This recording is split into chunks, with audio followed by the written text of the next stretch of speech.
Hello folks, Ark Raiders is set to release in just a few days time, and during these days leading up to launch, I will be dropping a series of videos detailing absolutely everything we could want to know about the game. For today's video, we do have a full rundown on the skill tree. I'll be going through each main branch and having multiple skills and their respective branches popping up on screen all at the same time. The point of the video is to just get us all familiar with the skill tree. When you only have a few days to go through a tech test or open beta, it can all be a little bit overwhelming and things can get missed. So we are quite literally just going through them all one by one and reading out their descriptions, but I might have the odd side note here and there too. And then at the very end, I've prepared a summary which may have some tips and tricks.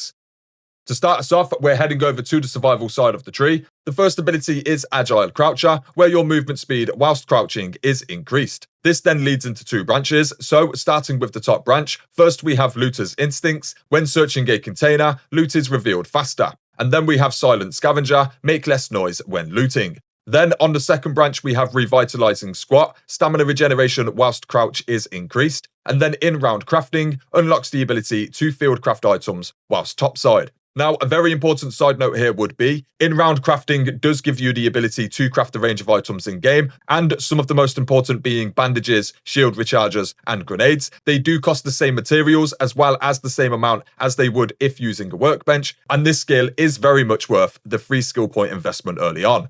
After this, we have our first two milestone unlocks, and these require a total of 15 skill points to be spent before they can be unlocked. The first path leads to Suffer in Silence. Whilst critically hurt, your movement makes less noise, and then the second path leads to Good as New. Whilst under the healing effect, stamina regeneration is increased. After this, we have a total of 3 different paths. So, starting with the top branch, first we have Broad Shoulders, increases the maximum weight you can carry. This is coupled with Looter's Luck. Whilst looting, there's a chance to reveal twice as many items at once. For the middle path, we have Traveling Tinkerer, unlocks additional items to field craft. As a quick side note, I don't know what these are, but I'd assume upgraded variants to healing, shields, grenades, etc. And then this skill is coupled with one Raider's Scraps. When looting Raider containers, you have a small chance of finding additional field crafted items.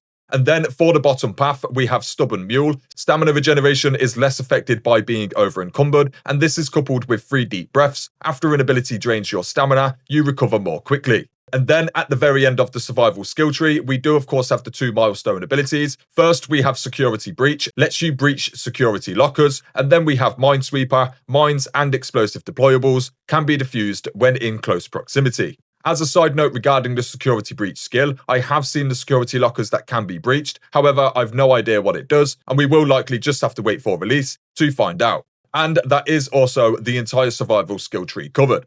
So, moving on to the mobility section of the tree, first up we have Nimble Climber. You can climb and vault more quickly.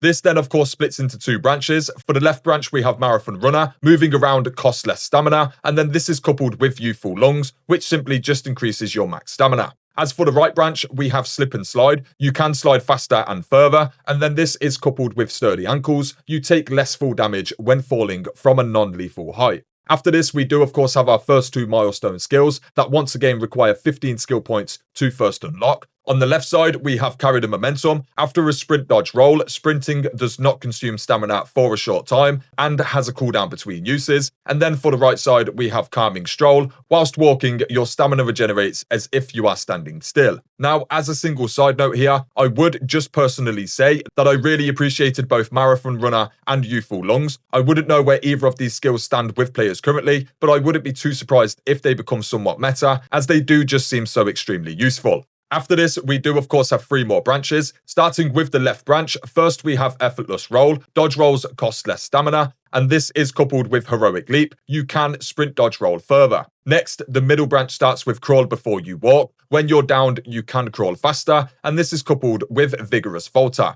Vaulting is no longer slowed down while exhausted. And then finally, for the right branch, we first have Off the Wall. You can wall leap further, and then this is coupled with Ready to Roll. When falling, your timing window to perform a recovery roll is increased. These all naturally lead into the final 2 milestone abilities, which again require 36 spent skill points to unlock. On the left, we have Vaults on Vaults on Vaults. Vaulting no longer costs stamina. And then on the right, we have Vault Spring, lets you jump at the end of a vault.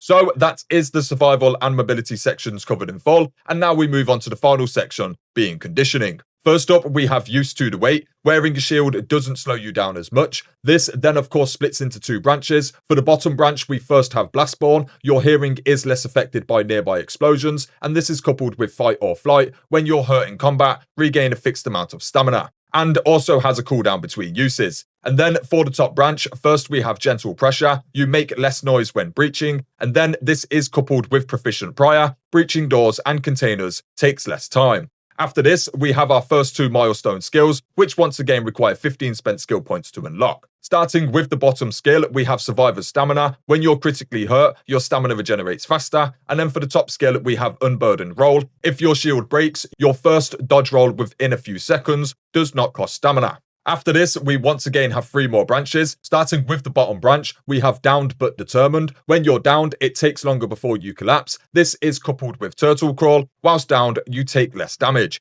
As for the middle branch, first we have a little extra. Breaching an object generates resources, and this is coupled with Loaded Arms. Your equipped weapon has less impact on your encumbrance. And then for the top branch, we have Effortless Swing. Melee abilities cost less stamina. And then this is coupled with Sky Clearing Swing. You deal more melee damage to drones. These all then lead to the final two milestone skills, once again requiring a total of 36 spent skill points before unlocking. Starting with the bottom skill, we have Back on Your Feet. When you are critically hurt, your health regenerates until a certain limit. And then for the top skill, we have Fly Swatter. Wasps and turrets can now be destroyed with a single melee attack. There we have it, folks, the survival, mobility and conditioning skill trees covered in their entirety. Whilst we still don't know the maximum level or maximum number of obtainable skill points for now, we do know that we can't complete the entire skill tree, and thus all players will have to make decisions regarding how they truly want to define their character. It's also very likely we will have enough points to complete a full section of the tree and still have points to focus elsewhere. For instance, the survival tree has plenty of skills regarding being quieter, looting more, increasing carrying capacity, and of course crafting whilst out in the field, whereas the mobility skill tree focuses entirely on stamina and movement and doesn't do much else outside of this at all. And then finally, the conditioning skill tree focuses almost entirely on increasing your actual lifespan, giving you better chances against almost all damage types, giving you more chance to get back to your feet, and also increasing the effectiveness of your melee. That is a very brief overview, but as much as the survival tree may have the odd ability that affects stamina, or conditioning may have one or two abilities that affect looting, for the most part they are quite strict in the overall options they offer, and you will want to consider this when committing to the milestone skills, earned at both 15 and 36 overall skill points spent. I myself really like mobility, and I have my own reasons as to why I will push both Marathon Runner and Youthful Lungs pretty quickly, but I'll also be looking to grab in-round crafting pretty early on too. It's especially useful when running free loadouts, but considering I'm likely to be doing a fair bit of solo, the ability to craft consumables and grenades on the fly is very much a no-brainer. For those pushing PvP a lot, the skills that pertain to buffing you when shields break, you're downed, etc. are very viable, and I can see how a lot of these can really stack in your favour during even just the average firefight, especially when fighting against players who have committed more to looting or mobility-based skills. This is to say that although the average player will likely have a mix of these skills when progressing, and we are encouraged to mix things up, it is still a very viable option to commit very hard to just one of the three. Someone who commits entirely to mobility is very likely to be able to outrun most aggressors, whereas anyone committing almost entirely to survival stands the best chances of getting around whilst remaining completely unnoticed. I'm sure that come launch, this video may become somewhat outdated, as a plethora of guides undoubtedly do release, but at least for now and during the first couple of weeks, there is this video as reference for anyone who does want to brush up on the skill tree whilst not actually on the game.